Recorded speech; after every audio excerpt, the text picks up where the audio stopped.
This week, we have a very special guest, Gettys. She is here for the second time. We had such a great conversation the first time that we had to bring her back to talk about being a teacher on Outschool, creating a business on Outschool. Katie has seen so much success building her teacher business and expanding and growing it, not only on the Outschool platform, but beyond, on Teachers Pay Teachers, and in building her own tutoring classes that she teaches on her own website. The last time she was here, we briefly talked about Outschool, and I had listeners reach out to me and say, we want you to have her back to talk about teaching on Outschool and how we can do it too. So I'm so excited. I want you guys to meet Katie. Hey, Katie, how are you? I'm great, Lauren. How are you? I'm wonderful. I'm so happy to have you back because the last time that you were here, we chatted about virtual assistants and how it's impacted your business. And you kind of talked about the fact that you have an Outschool business. I was so curious about that I had to learn more. You're finally back.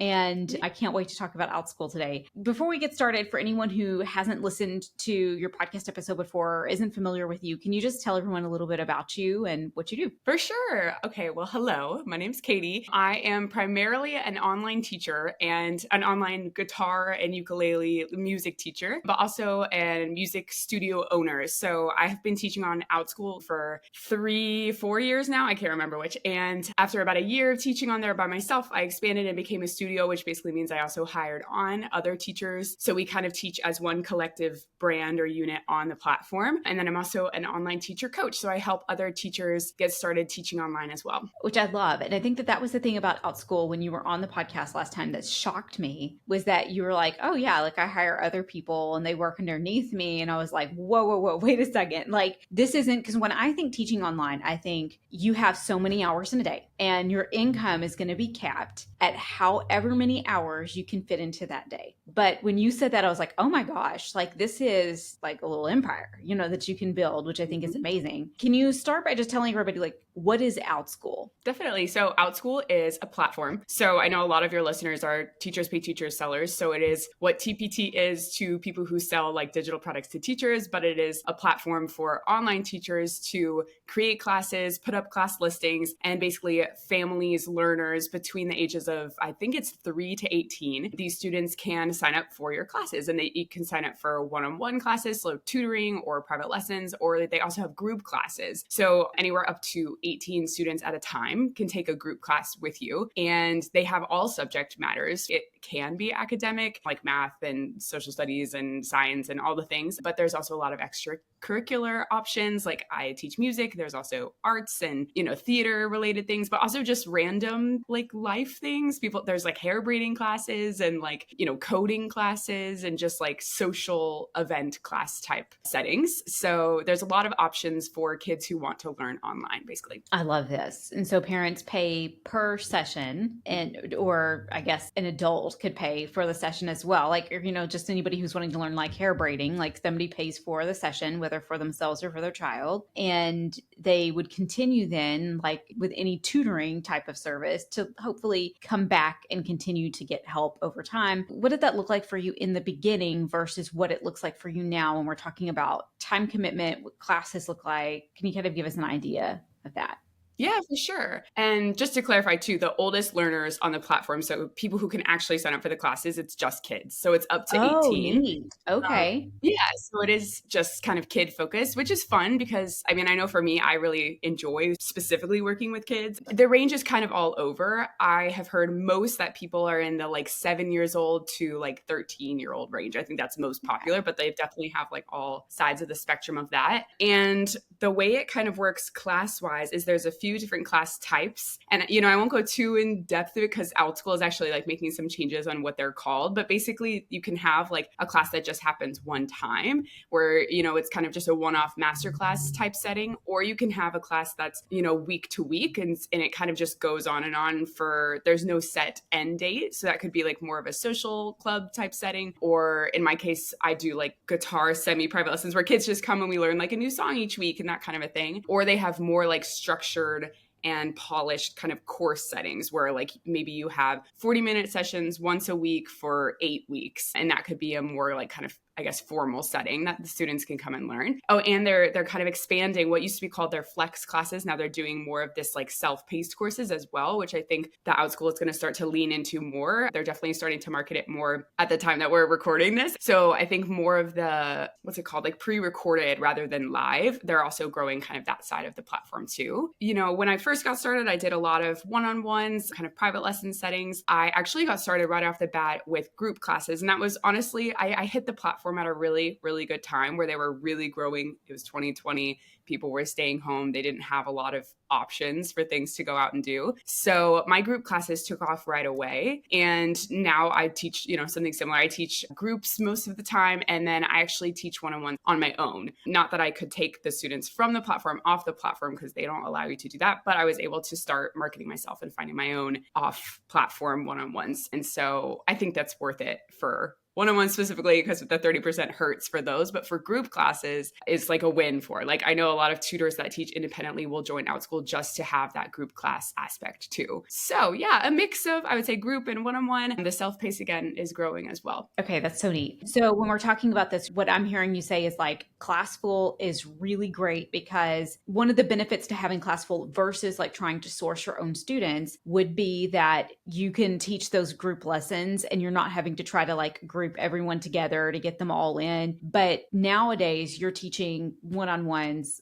on your own and you're kind of marketing that independently. Yeah. So one of the other things that you mentioned about it was this new sort of on-demand, self-paced, pre-recorded. This sounds very feasible for the teacher that's still in the classroom who doesn't want to come home and spend nights and weekends doing all this tutoring on the side, but would have the ability to maybe pre-record, to put up some lessons, and for them to sell at their own pace. Obviously, as you said, it's brand new. Do you foresee there being a benefit in getting in on the ground floor for those self-paced classes versus like waiting to just kind of see how it does? You know, that was a bit of a debate because when this first came out, teachers were a little nervous about the terms of use and some of the stuff that they required of us in order to be a part of the self-paced. They have adjusted a lot of the policies, and so people are feeling much more comfortable about the idea now. But I know some people are kind of taking a back seat and waiting to see how it goes because it is such a new opportunity, I guess, a new program, and so people aren't sure how it will go. I am definitely one of the people that's jumping on it just because I could definitely see, like what you were asking, I could definitely see how getting in the beginning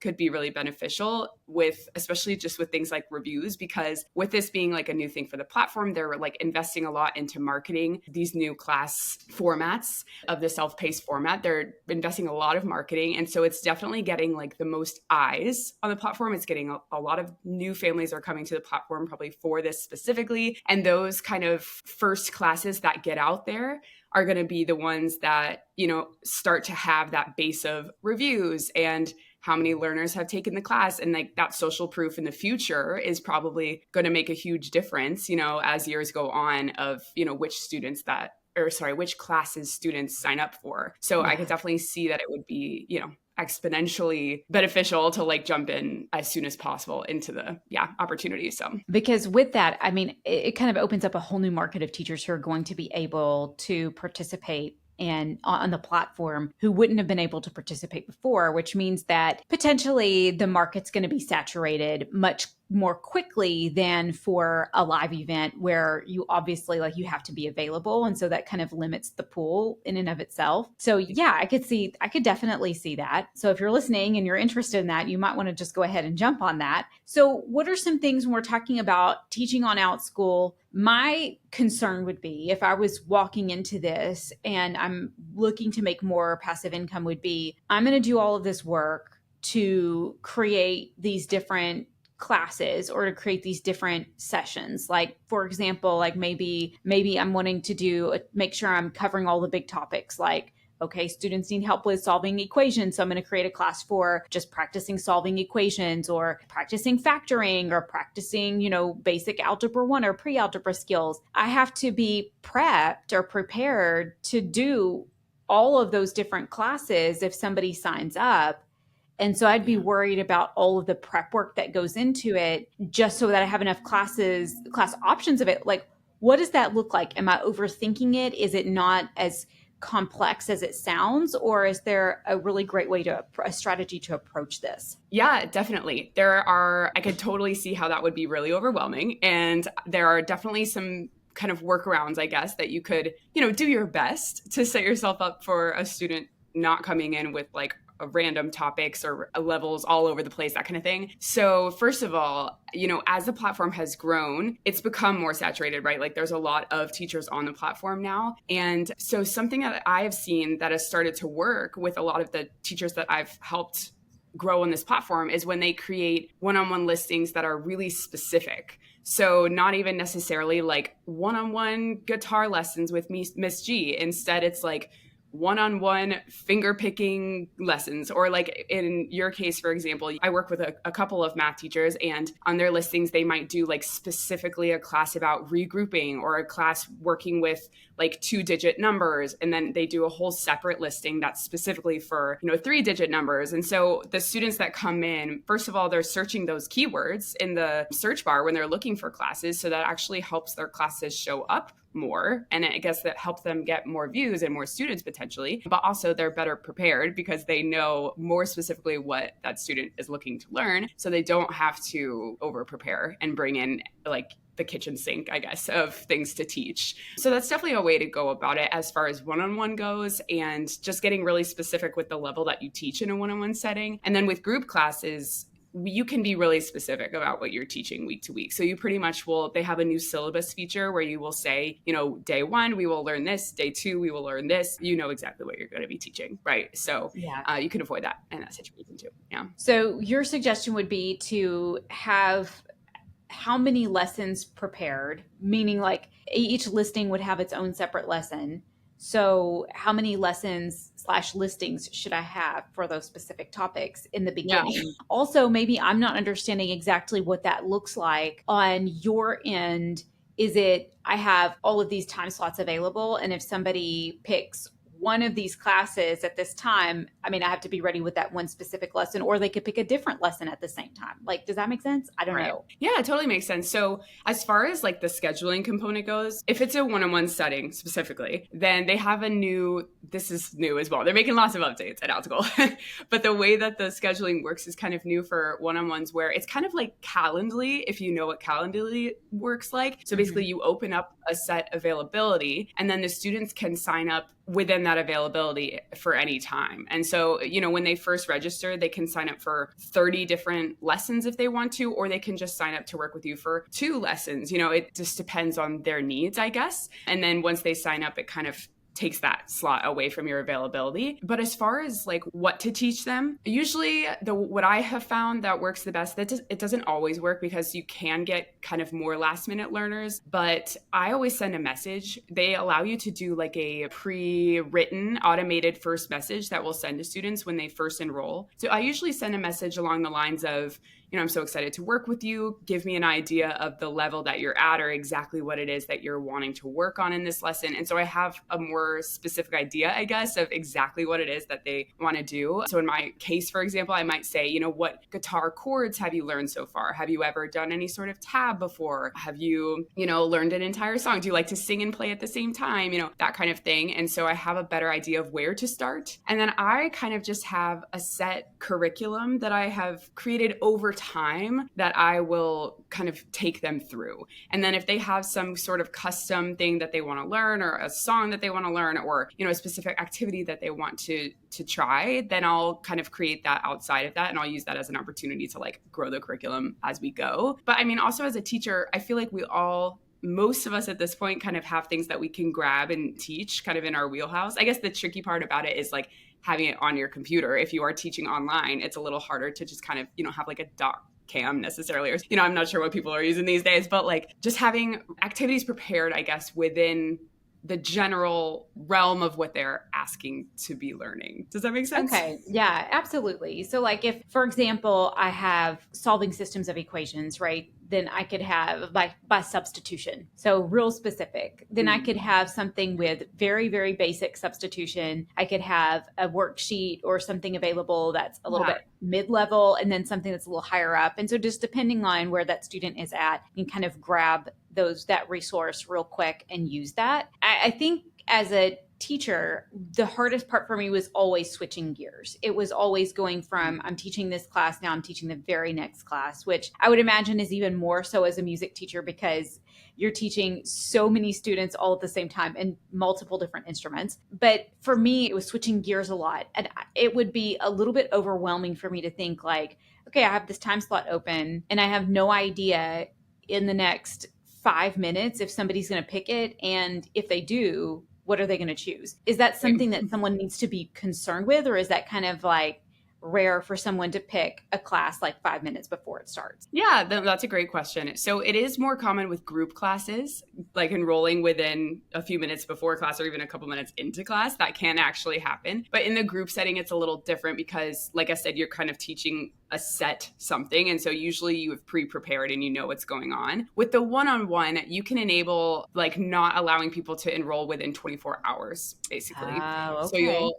have to have at least 24 hours notice, which for most people, when they're trying to build this, they're kind of willing to pull something together within that amount of time. So that's Yeah, kind of nice. absolutely. Absolutely. Okay. So that sounds way more feasible. That sounds way more feasible than what I'm imagining is sitting on my computer. Like, is somebody going to enroll in the next 5 minutes? Right. Yeah. Okay. It's a Okay. recent development, so it's definitely nice. Yeah, that is. That's really nice. If someone wants to get started with Outschool, what would you say would be a good first step?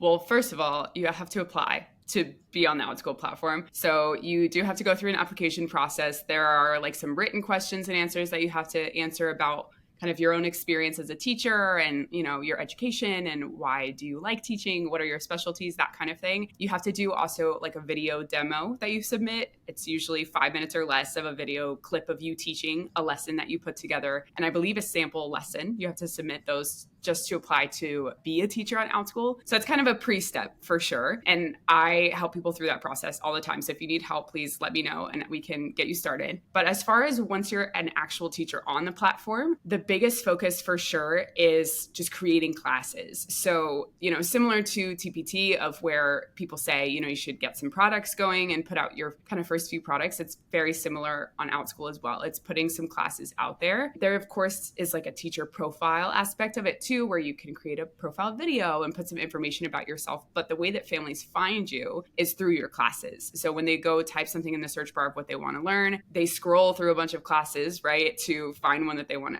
to sign up for. And so you have to create one that is in demand, that's going to show up, that's going to stand out.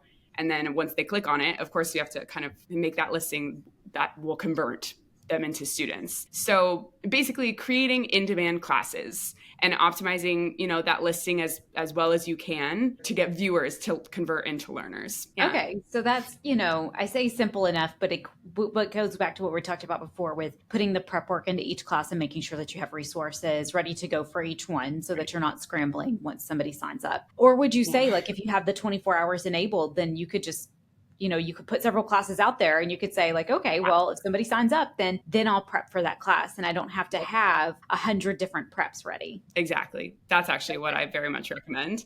I never recommend, a lot of teachers will, we're very prepared people. We want to like do the best job we can. So we will like create the slides and create, the curriculum first. And then okay, I'm comfortable enough to make the listing, but it's the opposite direction that you should try. So definitely putting a bunch of listings out there. You just have to have basically a clear enough outline of what you think you will teach in a class to put together a listing and kind of a syllabus that could be followed in order to put the listing up there. And I don't create the curriculum so I definitely recommend going about it that way. All right. So last question for you, and then we'll get into some teasers. When we're talking about income on this platform, obviously your earning potential is pretty much unlimited once you can become a studio and you can hire people to work underneath you. But prior to that, like when we're talking about how much are people paying for a class, and I know that that's going to vary widely, but can you give me some idea of what a teacher teaching on Outschool could expect to be able to make like per hour, say? So it depends on the class type. But as far as one-on-ones, for example, which is really popular on the platform, I just read yesterday actually that the average that a family spent on one-on-ones this past year was $70 per hour. And so let's say that you're teaching 30-minute tutoring sessions, that would be $35 for a 30-minute tutoring session. And some teachers do $1 a minute, I would say is pretty typical. Some teachers are a little bit above that, but potentially you could bring in on average about $70 per hour. Outschool does take 30% of any dollar that you bring in. So I'm trying to do math, but let's say, so for example, it's 21, that would be $21 off. So yeah. So whatever 70 minus 21 is, I got that for $49. So about $50 an hour. Yeah. Exactly. Yeah. So around $50 an hour, I would say is average for one-on-ones. And then group, it's kind of all over the place just because however much you earn depends on how many students enroll. So let's say that you're pricing your class at $10 per student and you get 3 students that enroll, then that brings in $30. But then Outschool, of course, takes their 30%. So that's like 9, right? So then you would get 21. But again, it depends on how many students enroll. But I would say that with group classes, they usually recommend anywhere, like my 30-minute lessons are between $10 to $14 for a 30-minute lesson for one student. And then, of course, it just grows based on how many students enroll. Right. So, and then, of course, on top of that, you then have the ability to, once you've created that course and you've done it, then you've gone through it live, then you can, I mean, I guess you could do it before then too, but like you could go ahead and you could have that pre-recorded, or you could do the opposite way. And you could say, okay, I'm going to create this pre-recorded course. And then as I have each one of those lessons, then I'm going to put those up. If you're the type of person that wants to really be prepared and you don't want to have 24 hours in advance notice, like that might be an option. Then you're able to have it, same amount of work, bring in 2 types of income. Is Outschool taking 30% of these new types of on-demand courses? Is that how it's working too? It's a little complicated. So the self-paced is what has been released, and they are taking 30% of that. And basically how self-paced works is you have, whatever content is in your course, and you put it kind of on a schedule of release of, they can pay weekly as well, so that you can like have content dripped basically.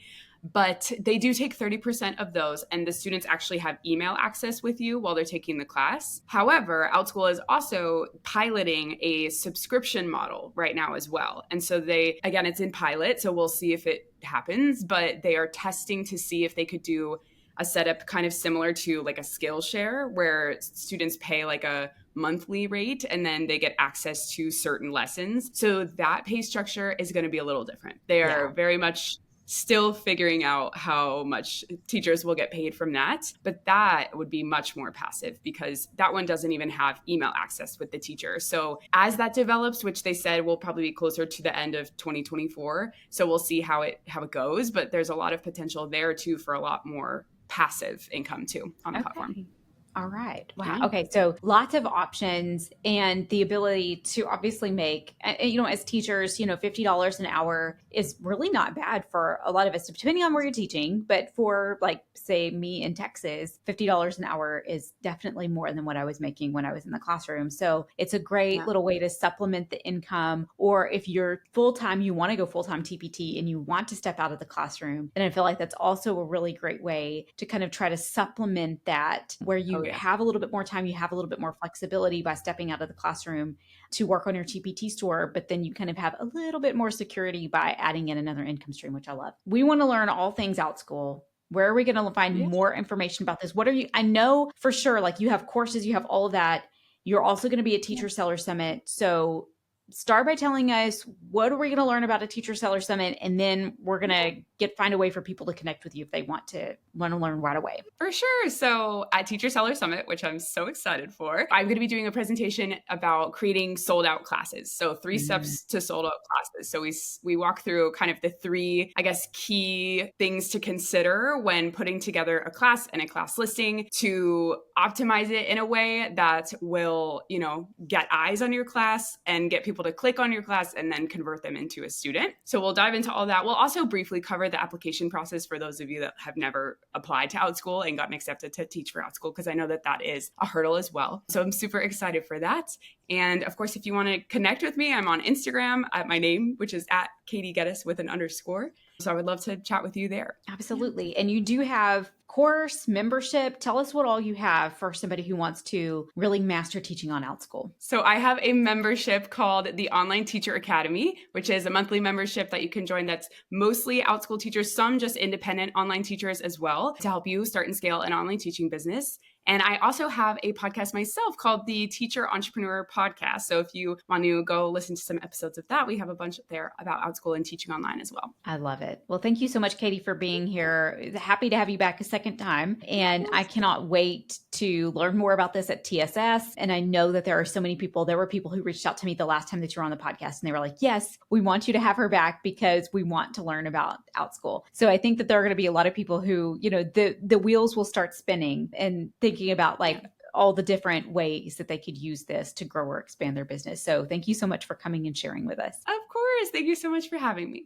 Absolutely. Thanks so much for being here. If you want to learn more about teaching on Outschool, make sure you get your ticket for Teacher Sellers Summit. You do not want to miss it. We're going to have so many incredible speakers from Farrah Henley, Kristen Doyle, Erin Waters, and so many other incredible presenters with sessions about how to grow your TPT business, how to grow on Instagram, how to sell on your own website, and so much more information that's going to be absolutely invaluable for teacher authors. You don't want to miss it. Teacher Sellers Summit starts on June 27th. You can find the link down in the description to grab your ticket right now, and I hope to see you there. But in the meantime, I'll see you right back here next week.